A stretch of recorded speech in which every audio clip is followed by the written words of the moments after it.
में पता लगेगा। लेकिन ये बात कि बहुत घपला किया हुआ है लक्ष्मण राम, बहुत पैसे हैं उसके पास। आजकल हेलीकॉप्टरों में जा करके पैसा बांट रहा है गांव में। परसों कुंदेड़ में था, परसों कुंदेड़ में था, वहां से पता लगा कि वहां पे भी उन्होंने 50 या 60 हजार रुपये दे के आया गांव वालों को। कितना दिया है? उससे ज्यादा ही दिया शायद, जो खबरें हैं। जहां जा रहा है वहीं पैसा बांट रहा है, जम के पैसा बांट रहा है। तो वो सब नाजायज पैसा है, नाजायज पैसा, क्या बोलते हैं, पाप का पैसा है। वो अच्छा पैसा नहीं है। वो पैसा लेकर के भी हमारे लोग अगर कुछ करेंगे तो वो शायद नहीं पलने वाला। लक्ष्मण राम को ही पल सकता है, हम लोगों को तो नहीं पलेगा। इसलिए अभी वो चुनाव हारने को लेकर के वो ज्यादा चिंतित में है। कभी कभी एक कांग्रेस के लोग ही उसके ऊपर बोल देते हैं जिरम कांड को लेकर के कि उसका नार्को टेस्ट होना चाहिए, तो फिर थोड़ा गर्म हो जाता है हवा, फिर कुछ हो जाता है, फिर बंद हो जाता है। जैसे जैसे 25 मई आता है तो फिर कोई किसी न किसी का बयान इसी तरीके का आता है। लक्ष्मण राम का थोड़ा बीपी बढ़ जाता है, फिर उतर जाता है, फिर ये तो चलता रहता है ऐसा। पर यह बात सच है कि लक्ष्मण राम चुनाव को लेकर के बहुत चिंता में। वो अगर हारेगा तो उसको लग रहा है कि मैं हारूंगा तो या तो भी जेल जाऊंगा या तो पता नहीं क्या होने वाला है। वो चिंता में है। और पिछले समय मैं आपको बताना चाहता हूं, पिछले समय चुनाव हुआ था ना, चुनाव के वक्त में हमारे साथी पलिया के कलमू ध्रुवा की हत्या हुई। हमने तभी लिख करके दिया कि ये हत्या लक्ष्मण राम ने कराया, नक्सली नहीं किए। हम एसपी को लिख करके दिए कि इसकी जांच करो और लक्ष्मण राम को अरेस्ट करो, उसके खिलाफ केस करो। और उस समय का एसपी करीब उस नतीजे पर पहुंचा था कि हाँ, ये नक्सली तो नहीं कर सकते, क्योंकि नक्सलियों ने कहा भी कि नहीं, हम सीपीआई के कार्यकर्ताओं को हम मारेंगे पीटेंगे नहीं। और फिर कलमू ध्रुवा के खिलाफ कोई आरोप भी नहीं था नक्सलियों की तरफ से, फिर क्यों मारेंगे? वो भी तो उन्हीं के पंचायत में था, कहीं दूसरी जगह भी नहीं था, तो क्यों मारे? उस बात को लेकर के वो एसपी भी काफी जांच पड़ताल कर रहा था।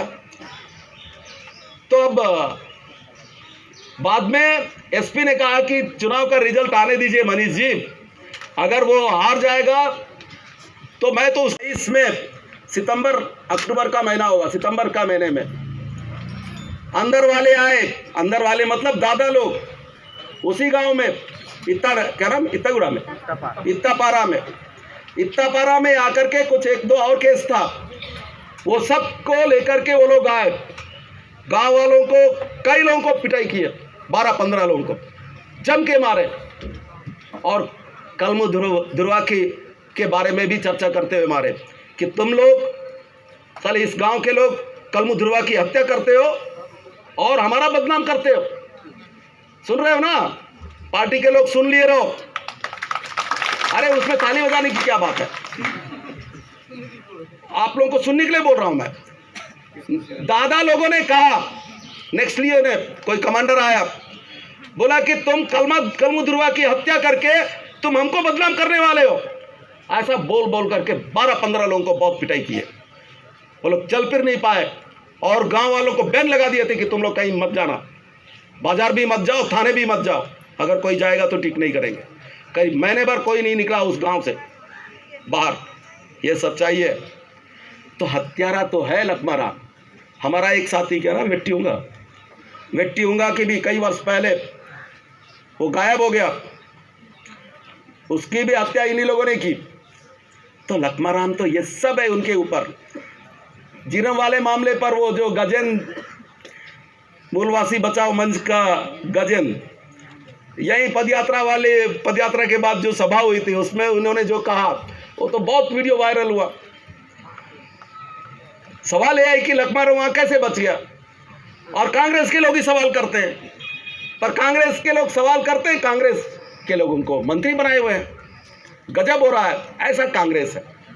और मैं, एक बड़ा पत्रकार आया, मैंने उनको ये सारी बातें बताया कि उस समय भूपेश बघेल, अभी जो मुख्यमंत्री है, कांग्रेस का अध्यक्ष प्रदेश का, वो मुझसे मिला, यार मनीष बताओ कि ये जिरम में कौन, जिरम का क्या सच्चाई क्या है, ये लखमा राम कैसा बच गया, ये कैसा हत्या हुई, उसको क्यों छोड़ा गया।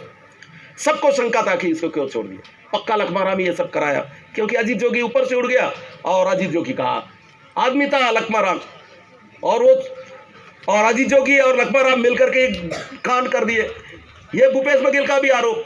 टीएस सिंहदेव जो उस समय प्रतिपक्ष का नेता था, वो मेरे से यही बात को सुनने के लिए, जानने के लिए, वो हवाई अड्डे से सीधे मेरे पास आया रायपुर। वहाँ एक नीलाभ दुबे नाम का एक वकील है, पार्टी से संबंधित आदमी, उसके घर में था, वहीं आया और करीब करीब 1 घंटे तक यही चर्चा करता रहा कि बताओ मनीष सच्चाई क्या है। मैं बोला उस समय करीब करीब कांग्रेस की सरकार थी, आप लोगों को जांच करनी चाहिए क्या बात है क्या नहीं है। पर लखमा राम संदेहास्पद तो है, पर मैं पक्के तौर पर कैसा बोलूँगा कि इस घटना में वही है, होगा बच गया। तो आप पूरे कांग्रेस के लोग ऐसा कह रहे हैं, तो अब पूरे कांग्रेस के लोगों का आरोप है कि लखमा राम जिरम कांड कराया। ये सारे आरोप, और इस सारे आरोप की वजह से लखमा राम बहुत भयभीत है कि अगर चुनाव वो हार जाएगा तो कहीं मेरा ठिकाना जेल तो नहीं होने वाला है, उसको लेकर चिंतित है वो। इसलिए वो बिल्कुल हर तरीके से चुनाव जीतने के लिए वो अभी से पैसा बांटना चालू किया। तो अब मैं समझता हूं कि अब यहाँ की जनता को, हम सब लोगों को समझ करके, बूझ करके चलना पड़ेगा। जो पैसा बांट रहा है वो पाप का पैसा,